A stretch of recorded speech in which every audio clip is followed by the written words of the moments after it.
Hello बच्चों, welcome to our channel. आज के इस वीडियो में मैं आप लोग को पढ़ाने वाला हूँ क्लास 11th ओसीएम से लास्ट चैप्टर नंबर 11। और आज का हमारा मोस्ट इंपॉर्टेंट टॉपिक है इस पूरे चैप्टर का, और टॉपिक है social responsibility towards various stake holders. Stake holders क्या होता है? तो हर वो इंसान जो बिजनेस से जुड़ा हुआ है, हर वो एंटिटी, हर वो पार्टी, हर वो इंस्टीट्यूशन जो बिजनेस से जुड़ी हुई है, उसको अपने स्टेक होल्डर कहते हैं। और ये चीज याद रखना, ये वाला पूरा क्वेश्चन आपके एग्जाम में 5 मार्क में आ सकता है। और आपको पता है 5 मार्क में ये पूरा क्वेश्चन कभी नहीं पूछते, क्योंकि इसमें टोटल 7 अलग अलग तरह की पार्टीज है, ठीक है, अलग अलग एंटिटीज है। यहाँ पे ज्यादातर पूछा जाता है आपके एग्जाम में। इवन आप लोग के जो एक्सरसाइज है ना, उसमें भी देके रखा है कि सोशल रिस्पॉन्सिबिलिटी टुवर्ड्स ओनर, ये इंपॉर्टेंट है। फिर सोशल रिस्पॉन्सिबिलिटी टुवर्ड्स सोसाइटी, या तो फिर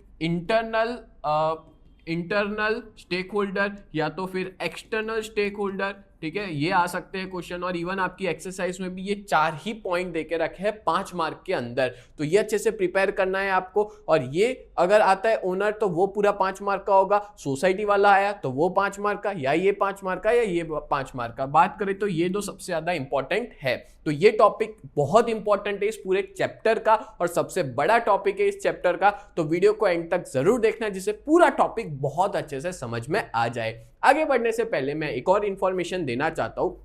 अगर आप लोग 11th में हो या 12th में आने वाले हो, तो अगर आप बहुत बढ़िया तरीके से अपने 11th और 12th की प्रिपरेशन करना चाहते हो ना, तो आप लोग हमारी ऐप में ज्वाइन हो सकते हो। हमारी ऐप का नाम है यूजीटी, और वहां पे 2 कोर्सेज है। 11th का कोर्स है नीव बैच, और 12th का कोर्स है सुप्रीम बैच। और उसमें हम 4 सब्जेक्ट्स पढ़ाते हैं, अकाउंट, स्टैट्स, इकोनॉमिक्स और ओसीएम। और चारों सब्जेक्ट्स की बहुत ही रिजनेबल फीस है, और जहां रिकॉर्डेड वीडियोस मिलेंगे आपको, लाइव लेक्चर्स पढ़ाए जाएंगे, टेस्ट सीरीज मिलेगी, स्टडी मटेरियल और काफी सारी चीजें। तो आप सभी लोग हमारी बैच में आज के आज ज्वाइन कर लो, क्योंकि अभी तक बहुत सारे बच्चों ने इस कोर्स को ज्वाइन कर लिया है। और आप भी ज्वाइन करो, जिससे आपका बोर्ड का रिजल्ट हो चाहे स्कूल का रिजल्ट हो, बहुत अच्छा है। ठीक है, तो चलिए शुरुआत करते हैं आज के हमारे इस टॉपिक की, social responsibility towards various stake holders. तो देखो, सबसे पहले इसमें क्या देके रखा है, social responsibility towards various stake holder में जनरली कोई भी बिजनेस होता है ना, वो एक इंडिपेंडेंट यूनिट है, वो अपने हिसाब से बिजनेस चलाते हैं, ठीक है। And it earns progress through doing financial activities, और वो प्रोग्रेस कर सकते हैं फाइनेंशियल एक्टिविटीज के थ्रू। और कोई भी बिजनेस यूनिट है ना, वो कभी भी प्रोग्रेस नहीं कर सकता अलग अलग सोसाइटी में जो भी स्टेक होल्डर्स है उनके बिना, अलग अलग कैटेगरी के लोगों के बिना, ठीक है। उसके कोई भी बिजनेस हो ना, उनको अलग अलग लोगों की जरूरत पड़ती है, अलग अलग कैटेगरी के सोसाइटी के लोग हैं उनकी जरूरत पड़ती है। And different interest of various category of the society, groups or institution have been associated with the business, each of them recognized as stakeholder group। मैंने कहा ना, अलग अलग तरह के लोग हो, चाहे सोसाइटी के अलग अलग कैटेगरी के लोग हो, ग्रुप्स हो या इंस्टीट्यूशन हो, ये सभी लोग बिजनेस के साथ जुड़े हुए हैं। और सभी लोग बिजनेस से जुड़े हुए, और उन्हीं जुड़े हुए लोगों को अपने क्या कहते हैं, स्टेक होल्डर्स कहते हैं। क्या कहते हैं? अपने स्टेक होल्डर कहते हैं। मतलब कि जैसे एम्प्लॉय हो गया, कस्टमर हो गया, अपना गवर्नमेंट, सोसाइटी, सप्लायर, ये सारे लोग कौन हुए? स्टेक होल्डर हुए, जो हमारे बिजनेस से कनेक्टेड है, जुड़े हुए, एसोसिएटेड है। नेक्स्ट बात करते हैं, तो ये जो स्टेक होल्डर ग्रुप है ना, वो 2 तरीके में डिवाइड है, 2 कैटेगरीज में डिवाइड है। एक होता है इंटरनल स्टेक होल्डर, और दूसरा होता है external stake holder. Internal stake holder क्या होता है? तो कोई भी ऐसा इंटरेस्ट ग्रुप जो बिजनेस से डायरेक्टली एसोसिएटेड हो, मैनेजमेंट से डायरेक्टली एसोसिएटेड हो, और वो बिजनेस का ही पार्ट हो, यूनिट का ही पार्ट हो, उसको इंटरनल स्टेक होल्डर कहा जाता है। जैसे आपको एग्जांपल बताता हूं, तो एग्जांपल में हो गया बिजनेस के ओनर्स, इन्वेस्टर्स, एम्प्लॉइज, ये सब बिजनेस की पार्ट है, बिजनेस का ही हिस्सा माने जाते हैं, तो इनको क्या कहेंगे? Internal stake holder. फिर देखते हैं एक्सटर्नल स्टेक होल्डर क्या होता है। तो कोई भी ऐसा इंटरेस्ट ग्रुप जो इनडायरेक्टली बिजनेस से जुड़ा हुआ है, मैनेजमेंट से इनडायरेक्टली एसोसिएटेड है, तो उसको अपने क्या कहेंगे?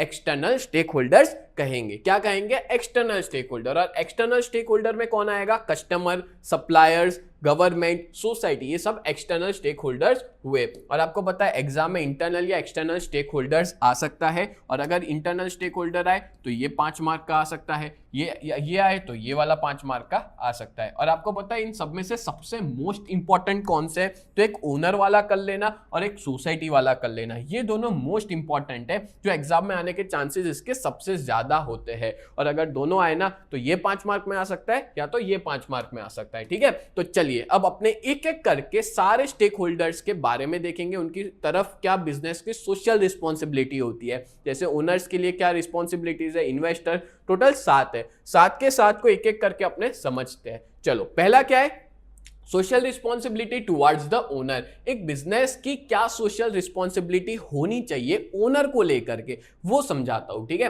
Participation in decision making process. अब देखो आपको पता ही है ना कि बिजनेस में ओनर कौन होता है, तो equity share holders are the real owners of the business. ठीक है, ऑफ द कंपनी। कोई भी कंपनी में शेयर होल्डर्स को ही रियल ओनर कहा जाता है। तो इनकी बात है, शेयर होल्डर्स की बात है कि कंपनी के अंदर इनको ना कॉन्फिडेंस में आपको लेके चलना पड़ेगा। कोई भी डिसीजन लेना है, कोई भी पॉलिसी वगैरह बनानी है तो इनको ध्यान में रख के चलना है, इनका कॉन्फिडेंस आपको जीतना है। ठीक है, तो शेयर होल्डर्स के जो मतलब जब भी हम लोग कोई भी तरह का डिसीजन ले तो कोई भी कंपनी की सोशल रिस्पॉन्सिबिलिटी है कि उनको डिसीजन प्रोसेस में पार्टिसिपेट करवाए, उनको हिस्सा बनाए उस डिसीजन मेकिंग प्रोसेस का, जिससे वो लोग कॉन्फिडेंस में आ जाए।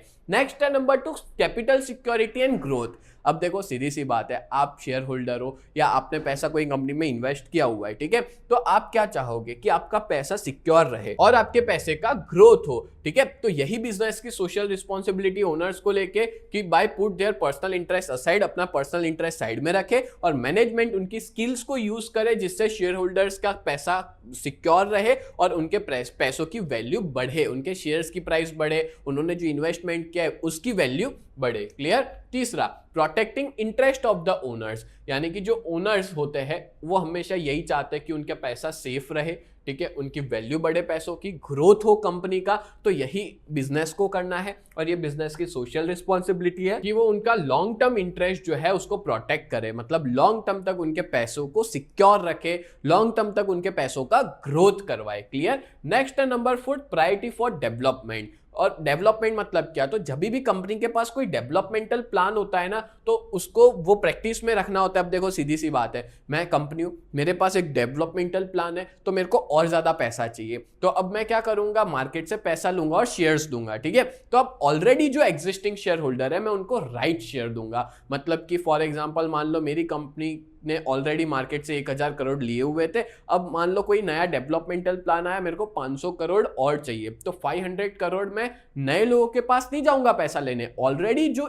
एग्जिस्टिंग शेयर होल्डर्स है उनको मैं राइट शेयर ऑफर करूंगा। क्या ऑफर करूंगा, राइट शेयर ऑफर करूंगा। राइट शेयर मतलब कि पहले उनको पूछा जाएगा क्या भाई तुम लोगों को शेयर्स खरीदने हैं, तो अगर हाँ बोलेंगे वहीं से 500 करोड़ आ गए तो ठीक है, अगर नहीं आ पाए फिर मैं बाहर जाऊंगा, यानी कि बाहर के लोगों से मैं पैसा लेके आऊंगा और अगर अंदर से ही हो गया तो सारे के सारे राइट शेयर में उनको दे दूंगा। तो बिजनेस की सोशल रिस्पॉन्सिबिलिटी है कि अगर मान लो कोई भी डेवलपमेंटल प्रोजेक्ट है, प्लान है कि डेवलप करना है, बिजनेस को आगे बढ़ाना है, तो मैं राइट शेयर जो है वो पहले मौका दिया जाए एग्जिस्टिंग शेयर होल्डर्स को, एग्जिस्टिंग ओनर्स को। बोलो क्लियर हुआ। तो यहाँ पे 4 तरह की सोशल रिस्पॉन्सिबिलिटी आपको याद रखनी है ओनर के अंदर। फिर देखते हैं अपने social responsibility towards investors. Investors को लेके क्या सोशल रिस्पॉन्सिबिलिटी एक बिजनेस को परफॉर्म करनी है। तो पहला है टाइमली पेमेंट ऑफ रिटर्न। देखो जो इन्वेस्टर होता है ना वो पैसा क्यों इन्वेस्ट करता है, क्योंकि वो चाहता है कि उसको ना हमेशा टाइम टू टाइम रिटर्न मिलता रहे।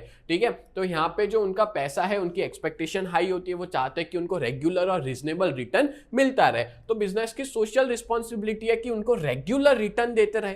ठीक है, जो भी इन्वेस्टर है उन्होंने पैसा इन्वेस्ट किया तो टाइम टू टाइम उनका रिटर्न पहुंच जाना चाहिए उनके पास। Providing necessary information. अब बिजनेस की हर एक इंफॉर्मेशन इन इन्वेस्टर्स के पास पहुंचनी चाहिए, जैसे कि बिजनेस का करंट स्टेटस हो गया या कोई फ्यूचर प्लान हो गया बिजनेस को लेकर के, ये सारी इंफॉर्मेशन इन्वेस्टर के पास पहुंचनी चाहिए। देन है ग्रोथ इन इन्वेस्टमेंट वैल्यू, यानी कि जो मार्केट वैल्यू है इन्वेस्टमेंट की वो डिसाइड होती है फाइनेंशियल रिजल्ट के बेसिस पे। ठीक है, तो ये जो फाइनेंशियल डिसीजन कोई भी बिजनेस लेता है ना वो इस तरह से फाइनेंशियल डिसीजन लेना है कि जिससे जो इन्वेस्टमेंट है, इन्वेस्टर का जो इन्वेस्टमेंट है ना उसकी वैल्यू बढ़े, उनकी जो वैल्यू है इन्वेस्टमेंट की वो इंक्रीज हो। ठीक है, तो ये सोशल रिस्पॉन्सिबिलिटी है कोई भी बिजनेस की कि इन्वेस्टमेंट वैल्यू का ग्रोथ करवाए। नेक्स्ट बात करें security of money. Security of money में क्या आएगा, तो जो ये सोशल रिस्पॉन्सिबिलिटी है बिजनेस की कि पैसा जो है इन्वेस्टर्स का वो ढंग से यूज करे, उनको सिक्योरिटी दे। मतलब ऐसा नहीं कि पैसे को जहां तक खर्च कर दिया फिर कुछ रिटर्न देने को बचा ही नहीं। तो in future while the financial requirement arise can easily procure the money from them. अगर मान लो इन्वेस्टर से और ज्यादा पैसों की जरूरत पड़ी तो वो तभी देंगे जब हमने उनके पैसे को ढंग से यूज किया होगा, जब हमने उनके पैसे को सही जगह पे इन्वेस्ट किया होगा तब। क्लियर? तो ये टोटल 4 पॉइंट आपको याद रखना है टुवर्ड्स द इन्वेस्टर। पहला, timely payment of return, provide necessary information, growth in investment value और सिक्योरिटी ऑफ मनी। नेक्स्ट बात करें, तीसरा है सोशल रिस्पॉन्सिबिलिटी टुवर्ड्स एम्प्लॉयज। ये इंपॉर्टेंट है। ये भी इंपॉर्टेंट इसलिए क्योंकि एक बिजनेस को अपने एम्प्लॉयज को लेके क्या क्या चीजें सोचनी है, क्या रिस्पॉन्सिबिलिटी परफॉर्म करनी है। तो पहला है to maintain the standard of living.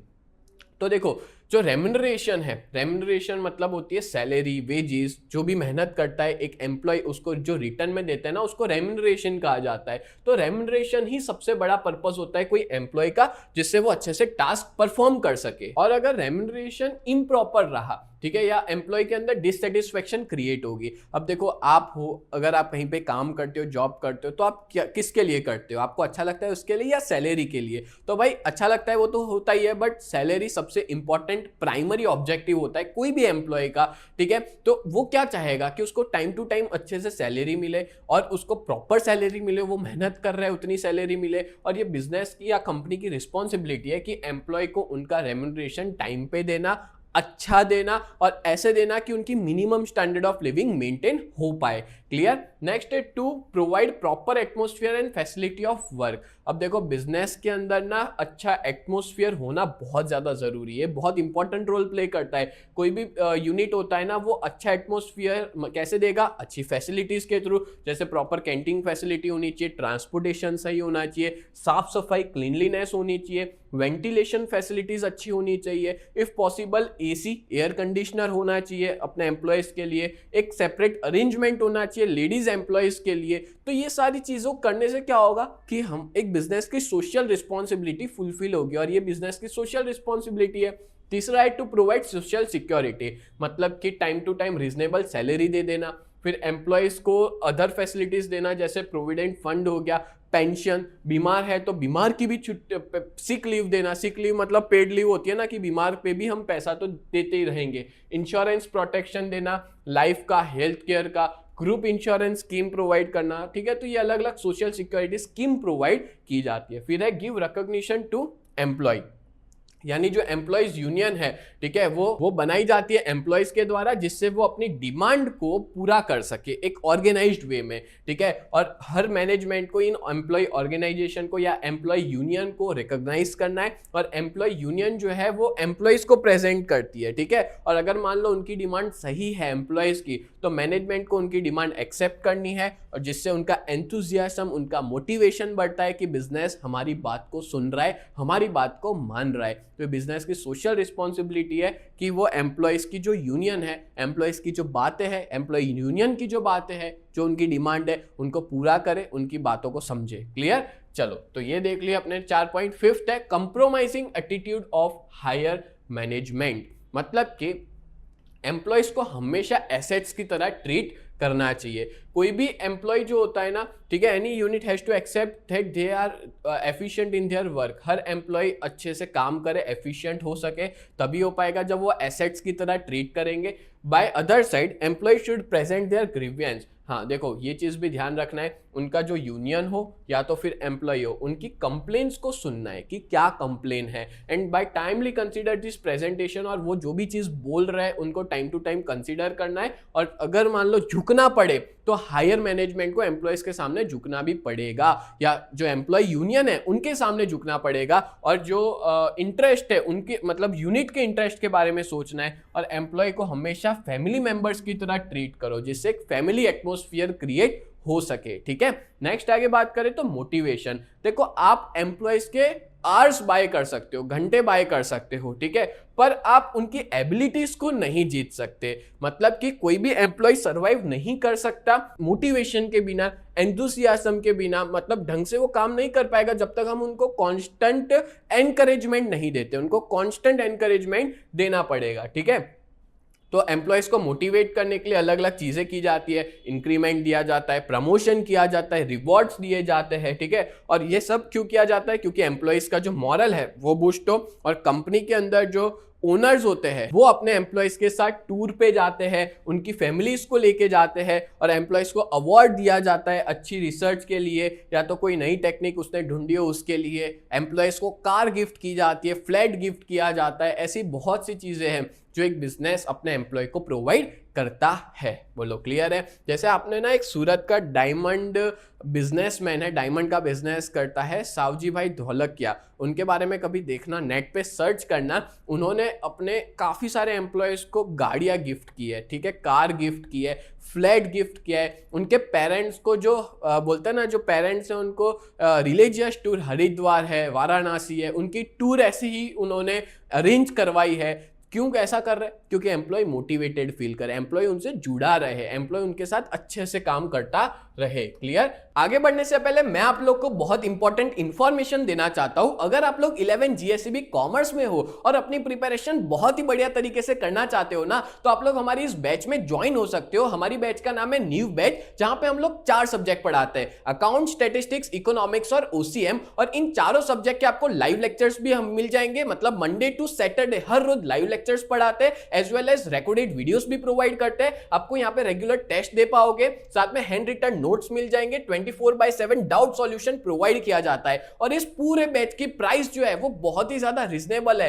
2999 पूरे साल के लिए, जब तक आपका 11th फिनिश नहीं हो जाएगा तब तक के लिए। और हमारी बहुत ही बढ़िया सी टीम है। मैं आप लोग को इकोनॉमिक्स और OCM पढ़ाऊंगा, कल्पेश सर आपको अकाउंट्स पढ़ाएंगे, हिमल सर आपको स्टैटिस्टिक्स पढ़ाएंगे। और अगर आप लोग इस बैच के बारे में और ज्यादा डिटेल में पता लगाना चाहते हो तो आप लोग हमारी वेबसाइट को विजिट कर सकते हो। हमारी वेबसाइट का नाम है www.ugt.co.in। इस वेबसाइट पे आप लोग विजिट कर सकते हो। एज वेल एज अगर आप लोग ने अभी तक हमारी ऐप को डाउनलोड नहीं किया है तो प्ले स्टोर पे जाकर के UGT नाम से आप सर्च कर सकते हो, प्ले स्टोर पे अवेलेबल है, जाके डाउनलोड कर लीजिए। और अगर आप लोग आईफोन यूजर हो तो ऐप स्टोर के ऊपर माई इंस्टीट्यूट के नाम से अवेलेबल है, आप वहां पे जाकर के भी डाउनलोड कर सकते हैं। और उसका ORG कोड है VUGKX, उसका ORG कोड है, ठीक है। और अगर आप लोग हमारा कांटेक्ट करना चाहते हो, अपने पेरेंट्स की बात करवाना चाहते हो, तो हमारा कांटेक्ट नंबर है 7202012221। ये हमारे ऑफिस का कांटेक्ट नंबर है, इस पे आप लोग कांटेक्ट कर सकते हो।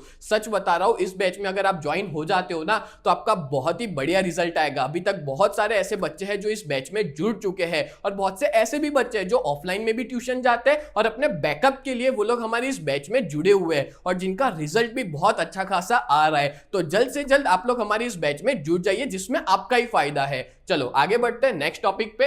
नेक्स्ट है नंबर 7, अदर रिस्पॉन्सिबिलिटीज। तो एम्प्लॉय का पार्टिसिपेशन डिसीजन मेकिंग में बहुत ज्यादा जरूरी है। एम्प्लॉय को इन्फॉर्म करना है, जो भी तरह का डिसीजन हम लेते हैं सारी इंपॉर्टेंट इंफॉर्मेशन उनको देनी है, और उनको टास्क जो भी वो परफॉर्म करते हैं अपॉइंट होने से पहले उनको हर एक चीज, हर एक कंडीशन क्लियर कर देनी है। देख भाई, तेरे को ये काम करना पड़ेगा, इस तरह से करना पड़ेगा, हर एक चीज हम उनको पहले ही समझा देंगे, ठीक है। फिर जो भी unit have to manage responsibility such as, उनको रिस्पॉन्सिबिलिटीज भी देखनी है, जैसे उनके बच्चों का एजुकेशन हो गया, ठीक है, उनके स्कूल फीस हो गई, ये सब चीज भी बहुत से बिजनेस देते हैं। नेक्स्ट है number 4, social responsibility towards the customer. Customers की तरफ एक बिजनेस की क्या रिस्पॉन्सिबिलिटी होती है? अब देखो, कोई भी बिजनेस है ना, वो उसको इमेजिन करना डिफिकल्ट है विदाउट कस्टमर। कस्टमर के बिना वो बिजनेस एग्जिस्ट ही नहीं कर सकता। कस्टमर ना सेंटर में है, कोई भी बिजनेस यूनिट के सेंटर में माना जाता है, और दैट इज व्हाई हम ऐसा कहेंगे कि customer is the king of the market. Customer जो है वो मार्केट का किंग है। तो क्या क्या रिस्पॉन्सिबिलिटी है? पहला, सेलिंग ऑफ प्रॉपर प्रोडक्ट और सर्विस, यानी कि एक बिजनेस है ना, उसको सही तरह की, एक बिजनेस की सोशल रिस्पॉन्सिबिलिटी है कि प्रॉपर क्वालिटी की प्रोडक्ट और सर्विस प्रोवाइड करे, चाहे फिर वो सर्विस हो चाहे प्रोडक्ट हो, गुड्स हो या सर्विस हो, अच्छी क्वालिटी की है अपने कस्टमर को देनी है। और ये बिजनेस की ड्यूटी है कि उनकी प्रोडक्ट अच्छे से पैक्ड हो, सही वेट लिखा हुआ हो, वहां पे कोई मिलावट ना हो। एडल्ट्रेशन मतलब क्या होता है? मिलावट करना, ठीक है। मतलब आज की डेट में आपको पता ही होगा, नकली पनीर आने लग गया है, बटर, घी, ये सारी चीज़ें नकली आने लग गई है। तो कोई भी नकली तेल आने लग गया है, तो ये सारी खाने पीने की चीज़ों में कुछ नकली चीज़ें मिलावट ना करना, जिसकी वजह से जो कस्टमर है उसकी हेल्थ बिगड़ जाए। क्लियर? तो ये सारी चीज़ ना करने से कस्टमर की नीड सेटिस्फाई होगी। दूसरा, रीजनेबल प्राइस।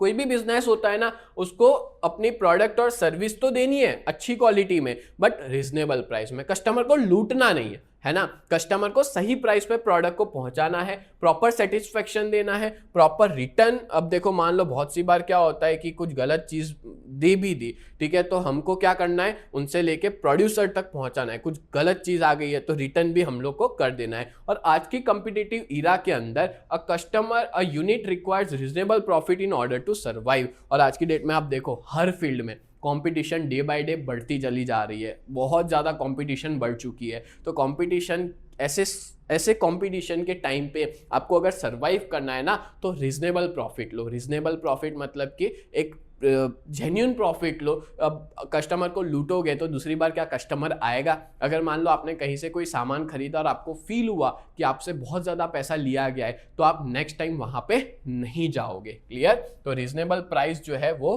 दी जाती है। Then number 3, maintaining continuity of supply in the market. Market के अंदर ना सप्लाई की कंटिन्यूटी मेंटेन करना। अब देखो बहुत सी बार ना आर्टिफिशियल स्केयरसिटी क्रिएट की जाती है। आर्टिफिशियल स्केयरसिटी मतलब जानबूझ के वो प्रोडक्ट को मार्केट में अवेलेबल नहीं करवाया जाता, जिससे उस प्रोडक्ट की मार्केट में भाव बढ़ेगा, और जैसे ही भाव बढ़ेगा ना, मैं क्या करूंगा, मेरी प्रोडक्ट बेचूंगा, तो जिससे मेरा प्रॉफिट ज्यादा हो। तो ऐसा सब नहीं करना है, मार्केट में कॉन्स्टेंट सप्लाई करना है। एक बिजनेस की रिस्पॉन्सिबिलिटी है कि स्केयरसिटी जैसी सिचुएशन ना आने दे, मार्केट में एवरी डे कॉन्स्टेंट सप्लाई करता रहे जो भी गुड्स उसके पास अवेलेबल है। चौथा है not to use misleading advertisement. ठीक है, इसमें मैं बोलूंगा केसर का दम। अच्छा, ये वर्ड सुनते ही आपको क्या दिमाग में आया? विमल, पता है आपको विमल इलायची की ऐड करता है, और केसर जो है वो सिर्फ फ्लेवर डालता है, रियल केसर नहीं आता, और इलायची की ऐड करता है। लोग क्या समझते हैं कि पान मसाला की वो ऐड कर रहा है। क्लियर? तो ऐसी सब मिसलीडिंग एडवर्टाइजमेंट से बचे, और एक बिजनेस को ऐसी गलत एडवर्टाइजमेंट नहीं करनी है। ठीक है, फिर आपने देखा होगा कि कॉम्प्लेन पी के हाइट बढ़ जाती है, तो सच में ऐसा हो सकता है क्या? कुछ भी नहीं होता। तो ऐसी सब मिसलीडिंग एडवर्टाइजमेंट से गलत एडवर्टाइजमेंट नहीं करनी है बिजनेस को। कुछ बिजनेस है जो एडवर्टाइजमेंट करते हैं, ऐसे एडवर्टाइजमेंट करते हैं जिससे उनका बेनिफिट हो, ठीक है, बट अल्टीमेटली कस्टमर का तो नुकसान हो रहा है। कस्टमर उस चीज को गलत वे में सोच के खरीद रहा है, ठीक है, जो कि एक्चुअल में है ही नहीं। जैसे red bull gives you wings, क्या सच में विंग्स आ सकते हैं क्या रेड बुल पी करके? नहीं आ सकते। तो ये सारे एग्जाम्पल्स है कि ये सारे एक बोलते हैं ना एडवर्टाइजमेंट की स्ट्रेटेजी है, ठीक है, जो कंपनियां अलग अलग यूज करती है। तो कुछ कस्टमर जो है इंस्पायर भी हो जाते हैं ये सब देख के, ये प्रोडक्ट्स और सर्विस को देख के, और अट्रैक्ट भी हो जाते हैं ये एडवर्टाइजमेंट को देख के, और जब वो परचेस कर लेते हैं उनके बाद उनको फील होता है कि उनके साथ चीटिंग हो चुकी है, ठीक है, कि उनको जो भी बेनिफिट मिलने चाहिए थे उस प्रोडक्ट में से नहीं मिले। मैंने कॉम्प्लेन किया पर मेरी तो हाइट नहीं बढ़ी, ठीक है, एक एग्जांपल दे रहा हूँ, मैं मेरी बात नहीं कर रहा, बट बहुत से बच्चों के साथ ऐसा हुआ होगा जिनकी हाइट छोटी है, उन लोग ने पिया पर उनकी तो हाइट बढ़ी ही नहीं। तो अल्टीमेटली फील तब करते हैं जब उसको कंज्यूम करते हैं, फिर उनको चीट फील होता है, ठीक है। एंड देयरफॉर ऐसी गलत एडवर्टाइजमेंट नहीं देनी चाहिए कोई भी बिजनेस को, ये उसकी रिस्पॉन्सिबिलिटी है। फिर आफ्टर सेल सर्विस, एक बार अगर आप कोई प्रोडक्ट को या सर्विस को बेच देते हो, कोई भी बिजनेस यूनिट अपने कस्टमर को बेच देता है, तो कंप्लीट नहीं हुआ, ये तो शुरुआत है भाई। कंप्लीट तब होगा अगर मान लो फ्यूचर में उस प्रोडक्ट को लेकर के उसकी कोई कंप्लेन है, ग्रीवियंस है उस प्रोडक्ट और सर्विस को लेकर के, ठीक है, तो वो अपने नियर बाय सर्विस सेंटर में जा सकता है। कस्टमर को कभी भी ऐसा नहीं होना चाहिए कि वो नहीं दे सकता, मतलब उसको फ्रीडम मिलनी चाहिए रिटर्न करने की, ठीक है, वो आराम से जाए और अपनी प्रोडक्ट जो भी लिए उसको वापस लौटाए, और कस्टमर की लीगल राइट है, और ये बिजनेस की भी सोशल रिस्पॉन्सिबिलिटी है कि वो जो गलत प्रोडक्ट दी है या डिफेक्टिव है जो भी है उसको एक्सेप्ट करे और उसको सामने दूसरी प्रोडक्ट दे दे या तो पैसा लौटा दे, तो जिससे बिजनेस का जो सोशल स्टेटस है ना वो बढ़ेगा। और otherwise if it is forced by the present legislation, या तो फिर हम अगर बोले कि अगर हम मना कर देंगे और अगर मान लो कोर्ट में वो पर्सन गया और कोर्ट ने ऑर्डर दिया, तो उससे हमारे बिजनेस का नाम खराब हो सकता है। उससे अच्छा वो जब आता है और अगर सच में कोई दिक्कत है, कुछ प्रोडक्ट में डिफेक्ट है, तो हम उसको क्या करें, लौटा दे। अगर वो कोर्ट में गया और फिर कोर्ट ने ऑर्डर दिया ना, तो बिजनेस का नाम खराब हो जाएगा। तो आफ्टर सेल सर्विस भी एक कस्टमर को प्रोवाइड करनी है। क्लियर? तो ये अपने ने कंप्लीट किया सोशल रिस्पॉन्सिबिलिटी टुवर्ड्स कस्टमर। अब देखते हैं सोशल रिस्पॉन्सिबिलिटी टुवर्ड्स सप्लायर। एक सप्लायर को लेकर बिजनेस की क्या क्या सोशल रिस्पॉन्सिबिलिटीज है। तो पहला क्या है, information in advance about the supply. Except emergency situation, देखो इमरजेंसी सिचुएशन के अलावा हमको सप्लायर, एक बिजनेस को सप्लायर को ना एडवांस में हर एक चीज इंफॉर्म करनी है कि मेरे को इस तरह का गुड्स चाहिए, इस तरह की डिमांड है मेरी, ठीक है, जिसकी वजह से सप्लायर कांस्टेंट कंटिन्यूअस सप्लाई करता रहेगा and as a result continuity production की भी उसकी मेंटेन रहेगी, सप्लायर प्रोडक्शन भी कंटिन्यू करता रहेगा और बिजनेस का जो स्टेटस है वो भी क्या होगा, बढ़ेगा। क्लियर। दूसरा, clarity of quality and skills, यानी कि जो यूनिट है ना वो हमेशा क्लियर होना चाहिए, एडवांस में क्लियर रखना है कि उसको किस तरह की क्वालिटी चाहिए। मतलब मैं बिजनेस कर रहा हूँ, मेरे को सप्लायर को पहले ही बोल देना है कि भाई मेरे को किस तरह की क्वालिटी चाहिए, क्या रॉ मटेरियल है, क्या सर्विस है, हर एक चीज़ पहले से क्लियर बता देनी है, ठीक है। और कंटिन्यूटी ऑफ सप्लाई में मेंटेन, तो कंटिन्यूटी जो है वो मेंटेन रहेगी क्योंकि मैंने क्लैरिटी कर दी है क्वालिटी और उसकी स्किल्स को लेके। फिर है टाइमली पेमेंट, यानी बिजनेस की रिस्पॉन्सिबिलिटी है कि जो सप्लायर है ना उसको रॉ मटेरियल जो भी खरीदना है और उन सब के लिए लेबर्स को भी खर्चा होता है, तो उनको पेमेंट भी टाइम टू टाइम करना है जिससे वो अपने रॉ मटेरियल्स खरीद सके, लेबर्स को पेमेंट कर सके, ठीक है। जो भी टर्म्स कंडीशन है उस हिसाब से मेरे को टाइम टू टाइम पेमेंट कर देना है एक सप्लायर को। क्लियर, डन है। चलो नेक्स्ट देखते हैं सोशल रिस्पॉन्सिबिलिटी टुवर्ड्स गवर्नमेंट। अब गवर्नमेंट को लेके बिजनेस की क्या रिस्पॉन्सिबिलिटीज है, तो देखते हैं अबाइड बाय द लॉज, यानी कि एक बिजनेस को गवर्नमेंट ने दिए गए सारे लॉ फॉलो करने, ठीक है। जो भी सारे लॉ गवर्नमेंट ने बताए हैं, जो गवर्नमेंट ने बना के रखे हैं, वो सारे लॉ को फॉलो करना पड़ेगा। गवर्नमेंट कहती है उस हिसाब से चलना पड़ेगा। गवर्नमेंट ने कोई पॉल्यूशन को लेकर के लॉ बनाया हुआ है तो उसको ज़्यादा पॉल्यूशन नहीं करना है, ठीक है। फिर है पेमेंट ऑफ टैक्स ऑनेस्टली, कोई भी बिजनेस है ना उसको टैक्सेस का पेमेंट करना है, ऑनेस्टली पे करना है। तीसरा, participation in execution of government programme, government का जो भी प्रोग्राम होता है, अलग अलग तरह के गवर्नमेंट के प्रोग्राम अरेंज किए जाते हैं और time to time government development के लिए ऐसे प्रोग्राम्स अरेंज करती है, ठीक है। तो उसमें बिजनेस को भी हेल्प करना है, जैसे क्लीन इंडिया कैंपेन, ठीक है, स्वच्छ भारत अभियान, आपने सुना होगा स्वच्छ भारत अभियान सरकार ने शुरू किया था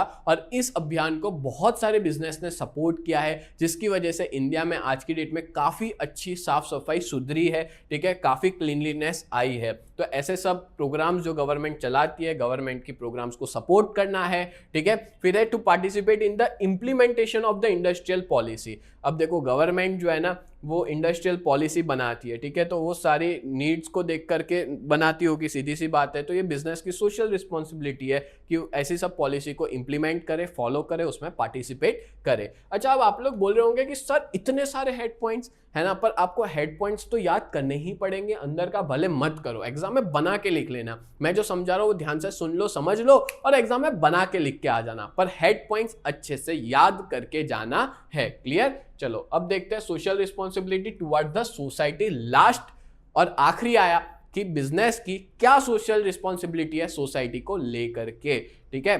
तो देखो बिजनेस ना सोसाइटी का हिस्सा है।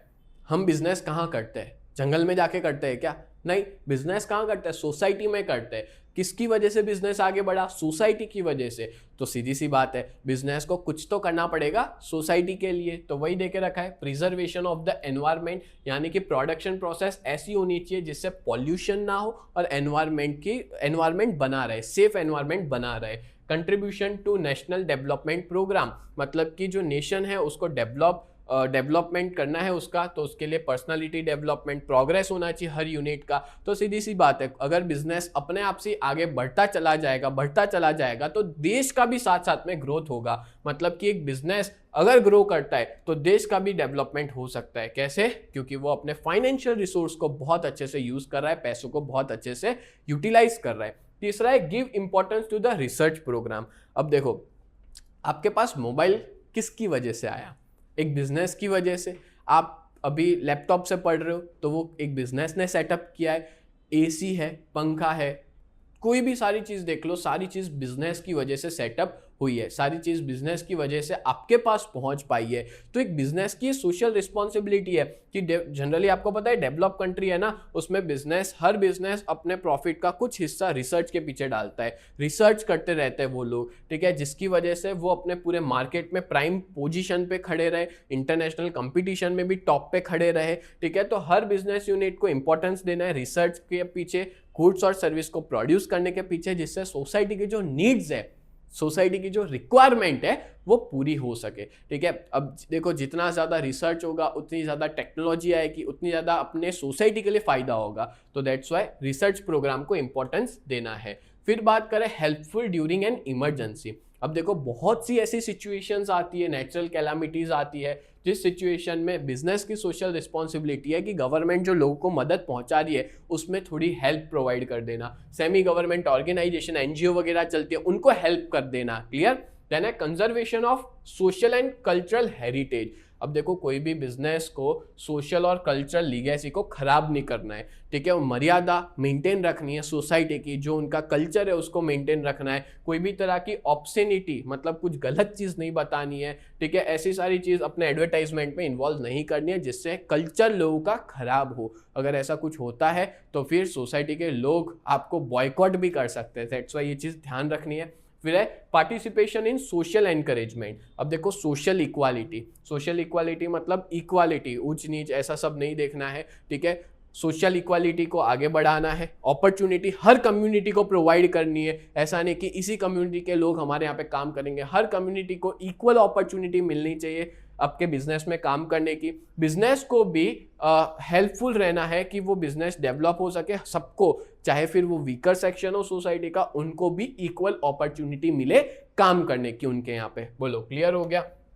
फिर है क्रिएटिंग एम्प्लॉयमेंट अपॉर्चुनिटी। अब देखो bye achieving progress a unit should also create employment opportunity. जैसे जैसे कोई भी बिजनेस प्रोग्रेस करता है तो सीधी सी बात है एम्प्लॉयमेंट अपॉर्चुनिटी बढ़ेगी, और एम्प्लॉयमेंट बढ़ेगा तो national growth ratio, national equality बढ़ेगी। तो ये एक सोशल रिस्पॉन्सिबिलिटी है बिजनेस की कि एम्प्लॉयमेंट अपॉर्चुनिटी प्रोवाइड की जाए। देन है मेंटेन ह्यूमन राइट्स। ये देखो ये भी बहुत इंपॉर्टेंट है, बिजनेस की सोशल रिस्पॉन्सिबिलिटी है कि नेचुरल और कॉन्स्टिट्यूशनल ह्यूमन राइट्स को मेंटेन किया जाए। अपने यहाँ पे लोग काम करते हैं या जो कस्टमर है, सोसाइटी है, उनकी ह्यूमन राइट्स को रिस्पेक्ट रख के चीज़ों को बेचा जाए, सोसाइटी की ह्यूमन राइट्स को ध्यान में रखते हुए चीज़ें परफॉर्म की जाए। बोलो क्लियर हो गया। तो इस तरह से टोटल यहाँ पे 8 पॉइंट्स है सोशल रिस्पॉन्सिबिलिटी टुवर्ड सोसाइटी के, और यहाँ पे ये पूरा टॉपिक फिनिश होता है। और एग्जाम में अगर ये टॉपिक आता है तो 5 मार्क में आ सकता है, जहाँ पे आपको उसकी सोशल रिस्पॉन्सिबिलिटीज लिखनी रहेगी। और एग्जाम में आप जब जाते हो ना तो हेड पॉइंट्स अच्छे से लर्न करके जाना और अंदर खुद बना के लिखना,